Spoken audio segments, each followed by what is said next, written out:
Hello दोस्तों, स्वागत है आपका यूएसपी स्टडी चैनल में। तो हम लोग घटना चक्र का पॉलिटी का देख रहे थे। तो चलिए स्टार्ट करते हैं आज का वीडियो। तो हम लोग पिछले वीडियो में क्वेश्चन नंबर 9 तक देख लिए थे। तो अभी क्वेश्चन नंबर 10 देखते हैं उपराष्ट्रपति टॉपिक से। तो क्वेश्चन नंबर 10 कहता है भारत के उपराष्ट्रपति को पदच्युत करने संबंधी प्रस्तावित किया जा सकता है। तो वो किस में किया जा सकता है? तो केवल राज्यसभा में किया जा सकता है। नेक्स्ट देखते हैं क्वेश्चन नंबर 11। राज्यसभा का सभापति कौन होता है? तो राज्यसभा का सभापति जो होता है वो हमारे उपराष्ट्रपति जी होते हैं। तो 11 का बी ऑप्शन सही हो जाएगा। नेक्स्ट देखते हैं क्वेश्चन नंबर 12। क्वेश्चन नंबर 12 कहता है निम्न में से किस एक की अध्यक्षता ऐसे के द्वारा होती है जो उसका सदस्य नहीं होता है? तो वो एक जो है वो है राज्यसभा।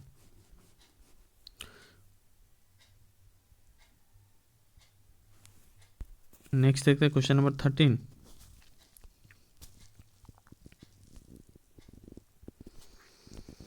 क्वेश्चन नंबर 13 कहता है नीचे 4 युग्म दिए गए हैं जिसमें से वह सही युग्म बताइए जिसके दोनों महानुभाव राष्ट्रपति बनने से पूर्व राजदूत अथवा उच्चायुक्त के पद पर रहे हैं। तो doctor S Radhakrishnan and GS Pathak, option B है डॉक्टर एस राधाकृष्णन और बीवी गिरी। ऑप्शन सी है डॉक्टर जाकिर हुसैन और के आर नारायण। ऑप्शन डी है बीटी जत्ती और के आर नारायण। तो हमारे क्वेश्चन नंबर 13 का ऑप्शन बी सही हो जाएगा, डॉक्टर एस राधाकृष्णन और बीवी गिरी। नेक्स्ट देखते हैं क्वेश्चन नंबर 14। क्वेश्चन नंबर 14 कहता है निम्नलिखित में से किस किस के भारत के उपराष्ट्रपति का पद संभाला है? तो किस किस ने भारत का उपराष्ट्रपति का पद संभाला है? ऑप्शन देखेंगे बाद में, पहले देखते हैं कि कौन कौन नाम दिया हुआ है। मोहम्मद हिदायतुल्लाह, नीलम संजीव रेड्डी, फरुखुद्दीन अली अहमद, शंकर दयाल शर्मा। तो दोस्तों क्वेश्चन नंबर 14 का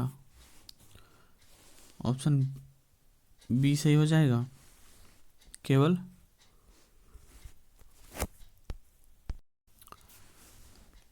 1 और 4, मोहम्मद हिदायतुल्लाह और शंकर दयाल शर्मा। नेक्स्ट देखते हैं क्वेश्चन नंबर 15 क्या कहता है।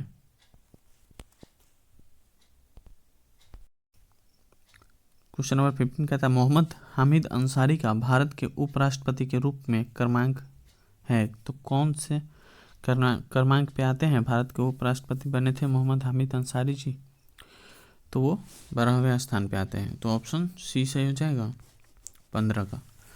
नेक्स्ट देखते हैं, नेक्स्ट टॉपिक हमारा केंद्रीय मंत्रिपरिषद। तो पहले हम नोट्स देखते हैं, उसके बाद फिर इसके क्वेश्चन देखेंगे। केंद्रीय मंत्रिपरिषद में प्रधानमंत्री, कैबिनेट मंत्री, राज्य मंत्री तथा उप मंत्री शामिल होते हैं। अनुच्छेद 74 के 1 के अनुसार राष्ट्रपति को सहायता और सलाह देने के लिए एक मंत्रिपरिषद होती है जिसका प्रधानमंत्री होगा। राष्ट्रपति मंत्रिपरिषद की सलाह से कार्य करेगा, परंतु राष्ट्रपति ऐसी सलाह पर साधारणतः या अन्यथा पुनर्विचार करने की अपेक्षा कर सकेगा और राष्ट्रपति ऐसे पुनर्विचार के पश्चात दी गई सलाह के अनुसार कार्य करेगा। 44वें संविधान संशोधन द्वारा शामिल किया गया। अनुच्छेद 74 के 1 के अनुसार इस प्रश्न की किसी न्यायालय में जांच नहीं की जाएगी कि क्या मंत्रियों ने राष्ट्रपति को कोई सलाह दी है और यदि दी है तो क्या दी है। अनुच्छेद 75 के 1 के अनुसार प्रधानमंत्री की नियुक्ति राष्ट्रपति करेगा और अन्य मंत्रियों की नियुक्ति राष्ट्रपति प्रधानमंत्री की सलाह से करेगा तो राष्ट्रपति ही, लेकिन प्रधानमंत्री के सलाह से करेगा। अनुच्छेद 75 के 1 क के अनुसार मंत्रिपरिषद में प्रधानमंत्री सहित मंत्रियों की कुल संख्या लोकसभा के सदस्यों की कुल संख्या के 15% से अधिक नहीं होगी। राज्यों में जहां पर सीटों की संख्या 40 होगी वहीं अधिकतम 12 मंत्री बनाए जा सकते हैं। राज्यों में जहां पर सीटों की संख्या 40 होगी वहां अधिकतम 12 मंत्री बनाए जा सकते हैं। संविधान 91वां संशोधन अधिनियम 2003 के द्वारा उपयुक्त प्रावधान को संविधान में शामिल किया गया। मंत्री राष्ट्रपति के प्रसाद पर्यंत अपना पद धारण करते हैं। मंत्री परिषद लोकसभा के प्रति सामूहिक रूप से उत्तरदायी होती है। संविधान में मंत्रिमंडल शब्द का प्रयोग केवल एक बार अनुच्छेद 352 के खंड 3 में किया गया है। कैबिनेट या मंत्रिमंडल प्रधानमंत्री सहित कैबिनेट स्तर के मंत्रियों की परिषद होती है। मंत्री उत्तरदायित्व के कारण अधिकारी अनामता के सिद्धांत से संरक्षित रहते हैं और अधिकारियों के द्वारा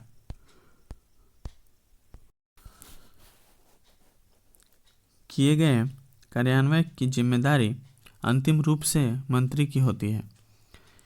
केंद्रीय कैबिनेट सचिवालय सीधे प्रधानमंत्री के अधीन होता है। इसका प्रशासनिक प्रमुख कैबिनेट सचिव होता है जो सिविल सर्विसेज बोर्ड का पदेन अध्यक्ष भी होता है। कोई मंत्री जो निरंतर 6 मास किसी अवधि तक संसद के कोई सदन का सदस्य नहीं है, उस अवधि की समाप्ति पर मंत्री नहीं रहेगा। प्रधानमंत्री तथा अन्य मंत्रियों को शपथ राष्ट्रपति दिलाता है। प्रधानमंत्री अपना त्याग पत्र राष्ट्रपति को देता है। संघीय मंत्रिमंडल के बैठक की अध्यक्षता प्रधानमंत्री करता है। अनुच्छेद 78 के अनुसार प्रधानमंत्री राष्ट्रपति को ऐसे सूचना देगा जो संघीय प्रशासन तथा विधान के बारे में उसके द्वारा मांगी जाए। 15 अगस्त 1947 को केंद्र में मंत्रालयों की संख्या 18 थी। ये हमारा नोट्स कंप्लीट हुआ। नेक्स्ट हम क्वेश्चन देखते हैं। तो क्वेश्चन नंबर 1 कहता है भारत के प्रधानमंत्री के विषय में निम्नलिखित कथनों में से कौन सा सही है।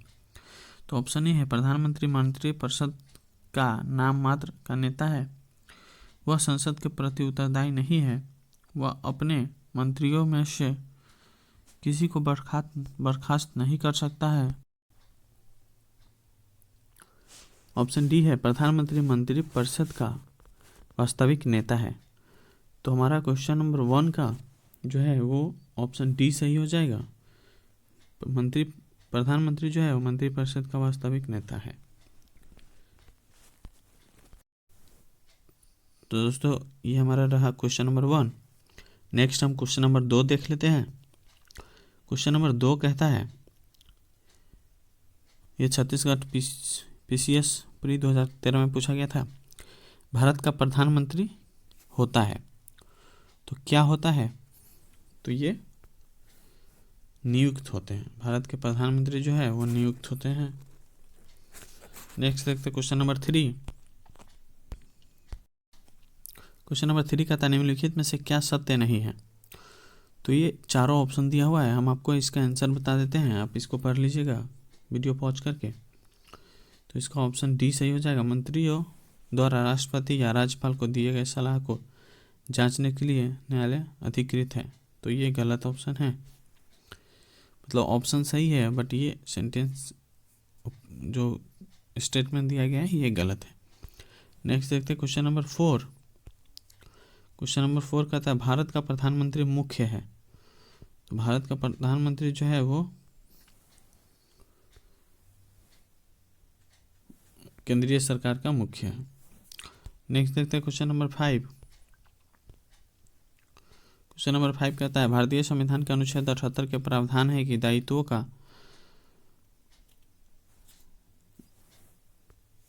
78 के प्रावधान के दायित्वों का प्रधानमंत्री, इसका ऑप्शन डी सही हो जाएगा 5 का। नेक्स्ट देखते हैं क्वेश्चन नंबर 6 क्या कहता है।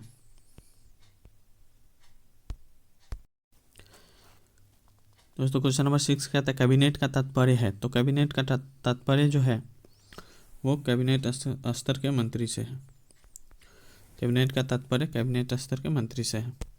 नेक्स्ट देखते हैं क्वेश्चन नंबर 7 क्या कहता है कैबिनेट में सम्मिलित होते हैं। तो कैबिनेट में कौन कौन सम्मिलित होते हैं?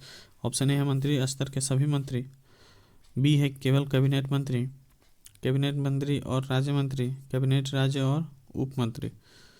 तो कैबिनेट में सम्मिलित होते हैं हमारे केवल कैबिनेट के मंत्री। नेक्स्ट देखते हैं क्वेश्चन नंबर 8 क्या कहता है संसदीय शासन में वास्तविक कार्यपालिका शक्ति किसके पास होती है? तो संसदीय शासन में वास्तविक कार्यपालिका जो है वो प्रधानमंत्री के पास सम्मिलित होती है। नेक्स्ट है क्वेश्चन नंबर 9, निम्नलिखित कथनों पर विचार कीजिए। कथन ये है राष्ट्रपति भारत सरकार का कार्य अधिक सुविधापूर्वक किए जाने के लिए और मंत्रियों में उक्त कार्य के आवंटन को नियम बनाएगा। दूसरा कथन है कि भारत सरकार की समस्त कार्यपालक कार्रवाइयाँ प्रधानमंत्री के नाम से ही हुई कही जाएंगी। हमारा ऑप्शन इस प्रकार है केवल एक, केवल दो, केवल एक और दोनों, न तो एक न ही दो। तो क्वेश्चन नंबर 9 का ऑप्शन ए सही हो जाएगा, केवल एक सही है। नेक्स्ट देखते हैं क्वेश्चन नंबर 10,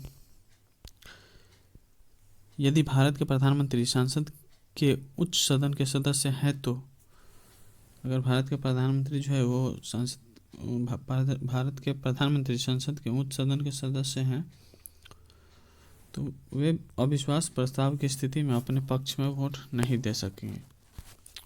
नेक्स्ट देखते हैं क्वेश्चन नंबर 11, भारतीय संविधान के निम्नलिखित प्रावधानों में से कौन सा प्रावधान मंत्री परिषद की नियुक्ति तथा पदच्युत को विवेचित करता है? तो क्वेश्चन नंबर 11 का ऑप्शन डी सही हो जाएगा, अनुच्छेद 75। नेक्स्ट देखते हैं क्वेश्चन नंबर 12 क्या कहता है। तो क्वेश्चन नंबर 12 में दिया हुआ आमतौर पर भारत के प्रधानमंत्री होते हैं। तो आमतौर पर जो भारत के प्रधानमंत्री होते हैं वो लोकसभा के सदस्य होते हैं। तो क्वेश्चन नंबर 12 का ऑप्शन बी सही हो जाएगा। नेक्स्ट देखते हैं question number 13, council of scientific and industrial research का अध्यक्ष कौन होता है? तो council of scientific and industrial research का अध्यक्ष जो होता है वो हमारे भारत के प्रधानमंत्री जी होते हैं। नेक्स्ट देखते हैं क्वेश्चन नंबर 14, राष्ट्रीय सुरक्षा समिति का प्रधान कौन होता है? तो राष्ट्रीय सुरक्षा समिति का प्रधान जो होता है वो भी हमारे प्रधानमंत्री जी ही होते हैं। नेक्स्ट देखते हैं क्वेश्चन नंबर 15। क्वेश्चन नंबर 15 कहता है कि भारत के प्रधानमंत्री की नियुक्ति के समय जो है ऑप्शन ए है जरूरी नहीं है कि वह संसद के दोनों सदनों में से एक का आवश्यक रूप से सदस्य हो, परंतु उसे 6 माह के अंदर आवश्यक रूप से दोनों में से एक सदन का सदस्य हो जाना चाहिए। ऑप्शन बी है कि जरूरी नहीं, तो हमारा ऑप्शन ए ही सही है, तो हम दूसरे ऑप्शन को नहीं देखने जा रहे हैं। हमारा ऑप्शन ए सही है। नेक्स्ट देखते हैं क्वेश्चन नंबर 16। दोस्तों क्वेश्चन नंबर 16 कहता है भारत का प्रधानमंत्री बनने के लिए न्यूनतम आयु कितनी होनी चाहिए? तो भारत के प्रधानमंत्री बनने के लिए न्यूनतम आयु जो है वो हमारा 25 वर्ष होना चाहिए। न्यूनतम आयु 25 वर्ष होना चाहिए। नेक्स्ट देखते हैं क्वेश्चन नंबर 16 हो गया, 17 देखते हैं उप प्रधानमंत्री पद का सृजन। तो उप प्रधानमंत्री का जो पद का सृजन है वो हमारे संविधान के प्रावधानों से हटकर हुआ, संविधान के प्रावधानों से हटकर हुआ था। नेक्स्ट है क्वेश्चन नंबर 18, प्रधानमंत्री मनमोहन सिंह, ऑप्शन ए है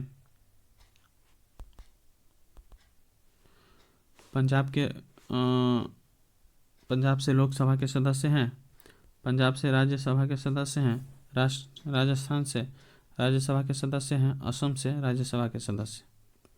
तो ये 2010 में पूछा गया था क्वेश्चन, तो प्रधानमंत्री जो थे उस टाइम मनमोहन सिंह, तो ये जो थे वे असम से राज्यसभा के सदस्य थे।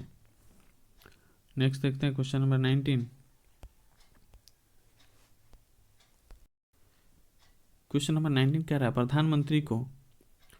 प्रधानमंत्री को लोकसभा के द्वारा चुना जाता है, संसद के द्वारा चुना जाता है, राष्ट्रपति के द्वारा नियुक्त किया जाता है, लोकसभा में बहुमत प्राप्त पार्टी द्वारा नामित किया जाता है।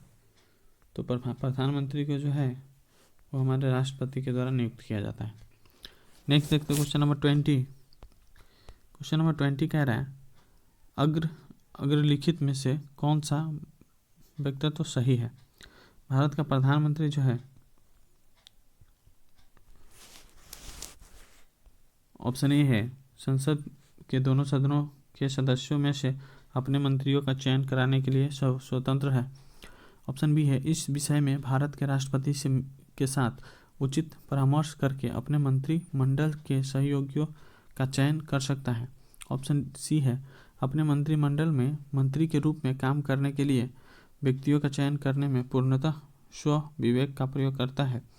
ऑप्शन डी है, अपने मंत्रिमंडल के सहयोगियों का चयन करने में सीमित शक्तियाँ रखता है, क्योंकि स्व विवेक प्रयोग की शक्तियाँ भारत के राष्ट्रपति में निहित है। तो हमारा 20 का ऑप्शन डी सही हो जाएगा, ऑप्शन सी सही हो जाएगा। अपने मंत्रिमंडल में मंत्री के रूप में काम करने के लिए व्यक्तियों का चयन करने में पूर्णतः स्व विवेक का प्रयोग करता है। नेक्स्ट देखते हैं क्वेश्चन नंबर 21। क्वेश्चन नंबर 21 है, जो व्यक्ति संसद का सदस्य नहीं है केंद्रीय मंत्री रह सकता है कितने दिनों तक? तो ये 6 माह तक रह सकता है। नेक्स्ट देखते हैं क्वेश्चन नंबर 22। दोस्तों क्वेश्चन नंबर 22 कहता है, भारत में वह मंत्री जो संसद के सदनों में से किसी सदन का भी सदस्य नहीं है उसे मंत्री पद से मुक्त हो जाना पड़ता है, तो वो 6 महीने बाद। तो ऑप्शन ए सही हो जाएगा। क्वेश्चन नंबर 22 का ऑप्शन ए सही हो जाएगा। 6 महीने बाद वो स्वतंत्र हो जाता है या मुक्त हो जाता है। क्वेश्चन नंबर 23 कहता है, भारत की संसद के संबंध में निम्नलिखित में से कौन सा कथन सही नहीं है? तो ऑप्शन ए है, संविधान में एक संसदीय प्रणाली की सरकार का प्रावधान है। ऑप्शन बी है, संसद का सर्वप्रमुख कार्य है मंत्रिमंडल का प्रावधान करना। ऑप्शन सी है, मंत्रिमंडल की सदस्यता निम्न सदन तक सीमित है। और ऑप्शन डी है, मंत्रिमंडल को लोकप्रिय सदन में बहुमत का विश्वास प्राप्त रहना चाहिए। तो क्वेश्चन नंबर 23 का ऑप्शन सी सही हो जाएगा, मंत्रिमंडल की सदस्य निम्न सदन तक सीमित है। नेक्स्ट देखते क्वेश्चन नंबर 24।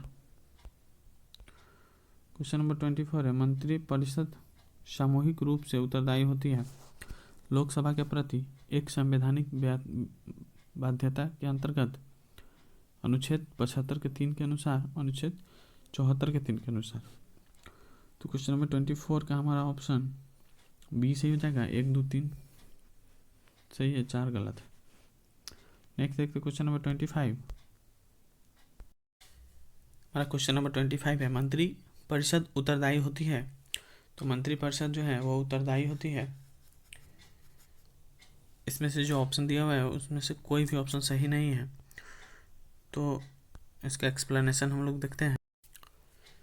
अनुच्छेद 75 के 3 के अनुसार मंत्रिपरिषद लोकसभा के प्रति सामूहिक रूप से उत्तरदायी होती है। अतः यह उत्तर जो है इसमें संसद होगा, चूँकि लोकसभा विकल्प में नहीं है।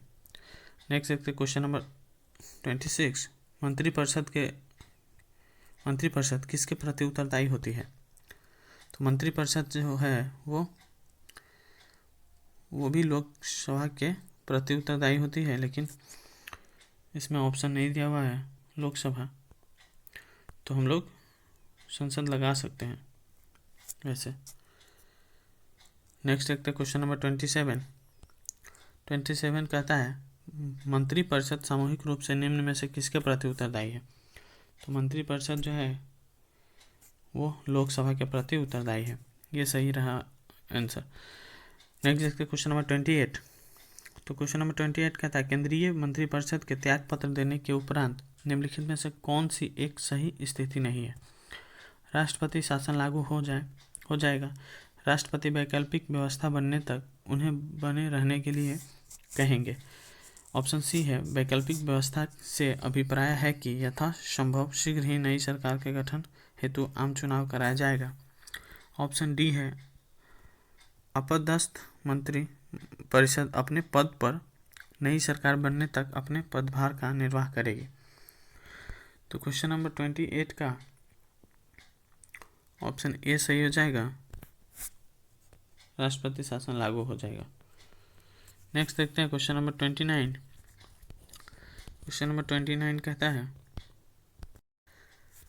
संघीय मंत्रिपरिषद के मंत्री सामूहिक रूप से उत्तरदायी होते हैं। तो संघीय मंत्रिपरिषद के मंत्री सामूहिक जिम्मेदारी होती है संघीय मंत्रिपरिषद, तो वो 29 का ऑप्शन डी हो जाएगा, केवल लोकसभा के प्रति।